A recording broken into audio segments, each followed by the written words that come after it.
Aujourd'hui, les amis, votre mission, si vous l'acceptez, c'est d'essayer de traduire dans votre langue maternelle cet adjectif kitsch. Alors, au niveau de la prononciation, ça se prononce comme une cuisine en anglais, kitchen, sauf qu'on va couper la fin du mot. On va juste dire kitsch. L'origine du mot, peu importe, toujours est-il que c'est utilisé en français et je vais vous expliquer ce que ça veut dire.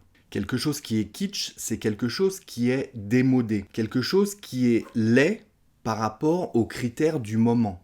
Quelque chose qui est kitsch, on va dire que c'est quelque chose de mauvais goût. Une décoration par exemple. Quelque chose qui est kitsch, c'est lié à l'esthétique, c'est lié à la beauté de quelque chose, à l'aspect esthétique. Donc forcément, on va apporter son avis sur quelque chose. On dit souvent que les goûts et les couleurs, ça ne se discute pas. Eh bien, quand on dit que quelque chose est kitsch, c'est une manière de décrire l'aspect esthétique d'un objet ou d'une décoration. Alors, il n'y a pas de mal à avoir une décoration kitsch ou à aimer le kitsch, parce que ça peut être un nom aussi. Le kitsch, c'est cette notion justement de décoration un petit peu démodée, une décoration un petit peu surchargée par exemple, avec beaucoup de bibelots. Ça se faisait beaucoup à l'époque, dans les années 70 ou 80, beaucoup de bibelots partout en décoration. Dans une maison par exemple, vous visitez une maison qui n'a pas été habitée depuis longtemps, ou qui l'a été d'ailleurs, et vous allez dire que la décoration est kitsch s'il y a encore le papier peint avec plein de grosses fleurs, vous savez. S'il y a par exemple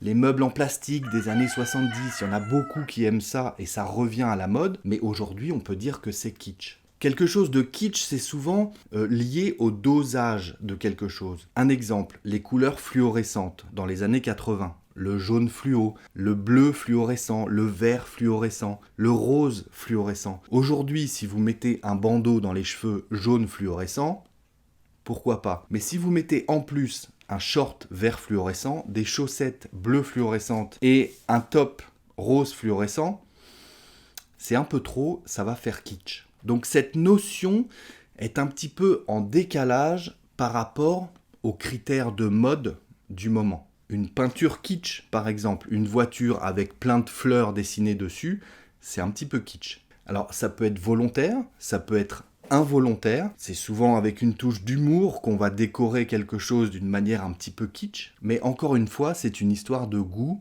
On aime ou on n'aime pas et il n'y a aucun mal à ça. Comme on dit, point trop n'en faut.